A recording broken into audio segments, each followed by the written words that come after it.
आनंद दीघे चौक पर सीटू के नेतृत्व में मजदूर संघों ने चारों श्रम संहिताओं और महाराष्ट्र जन सुरक्षा विधेयक को रद्द करने की मांग को लेकर जोरदार प्रदर्शन किया। प्रदर्शनकारियों ने पावरलूम मजदूरों के लिए कल्याण बोर्ड, असंगठित मजदूरों को घर बनाने के लिए आर्थिक सहायता और रिक्शा टैक्सी मजदूरों के कल्याण के लिए बजट और पंजीकरण प्रक्रिया आसान करने की मांग रखी।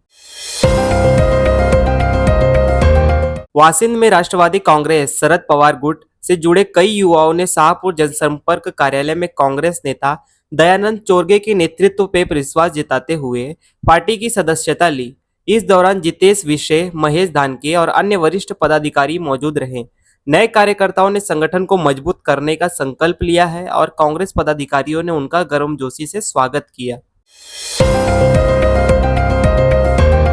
मुंबई नासिक राष्ट्रीय महामार्ग पर मंगलवार रात दीवा गांव के पास एक तेज रफ्तार ट्रक ने पीछे से टक्कर मारकर बाइक सवार 24 वर्षीय की जान ले ली।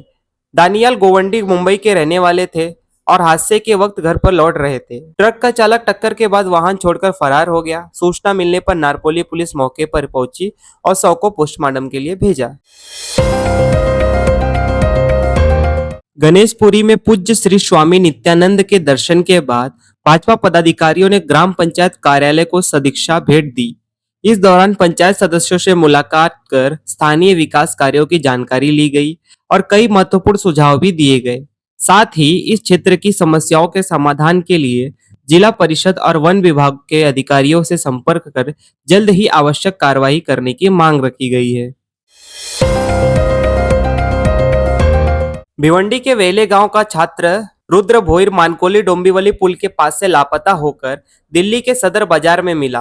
परिजनों द्वारा भेजी गई व्हाट्सएप लोकेशन के आधार पर पूर्व मंत्री कपिल पाटिल ने तुरंत कार्रवाई की और दिल्ली पुलिस की मदद से महज 1 घंटे में रुद्र को खोज निकाला। छात्र 4 जुलाई को एक अज्ञात व्यक्ति के साथ देखा गया था, जो उसे बहला फुसलाकर दिल्ली लेकर गया। रुद्र के सकुशल मिलने पर परिवार ने राहत की सांस ली और कपिल पाटिल का आभार जताया।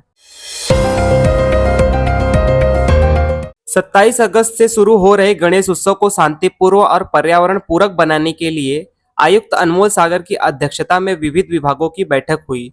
मूर्ति विसर्जन मार्ग, कृत्रिम तालाब, साफ सफाई और विद्युत आपूर्ति को लेकर जरूरी निर्देश दिए गए। आयुक्त ने नागरिकों को कृत्रिम तालाब में मूर्ति विसर्जित और प्लास्टिक रहित सजावट की अपील की है। वहीं पर्यावरण पूरक मंडलों को पुरस्कार देने की घोषणा भी की गई है। भिवंडी मनपा स्कूल नंबर 52 में जन कल्याण चैरिटेबल ट्रस्ट की ओर से हर्षल पाटिल के जन्मदिन पर 500 नोटबुक वितरित किए गए।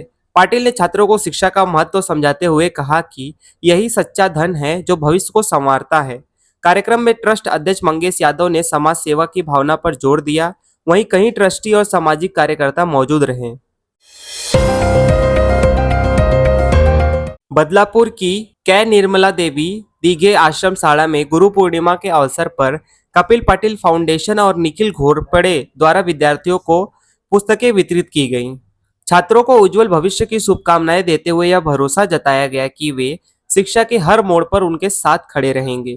फाउंडेशन सामाजिक और शैक्षणिक कार्यों में लगातार सक्रिय भूमिका निभा रहा है। मुख्यमंत्री श्री देवेंद्र फडणवीस की अध्यक्षता में महाराष्ट्र की संशोधित युवा नीति तैयार करने के लिए गठित हुई युवा नीति समिति की पहली बैठक आयोजित की गई। इस अहम बैठक में उप मुख्यमंत्री अजित पवार, मंत्री दत्तात्रेय भरणे, विधायक प्रवीण रटके, संतोष दानवे, श्रीकांत भारती, सुहास कांदे समेत समिति के अन्य सदस्य मौजूद रहे।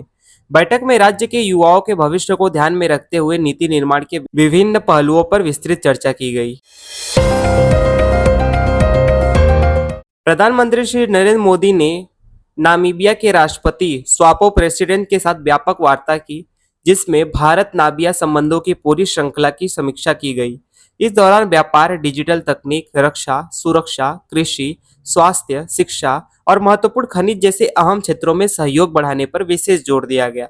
दोनों नेताओं ने भविष्य में रणनीतिक साझेदारी को और मजबूत करने की प्रतिबद्धता जताई।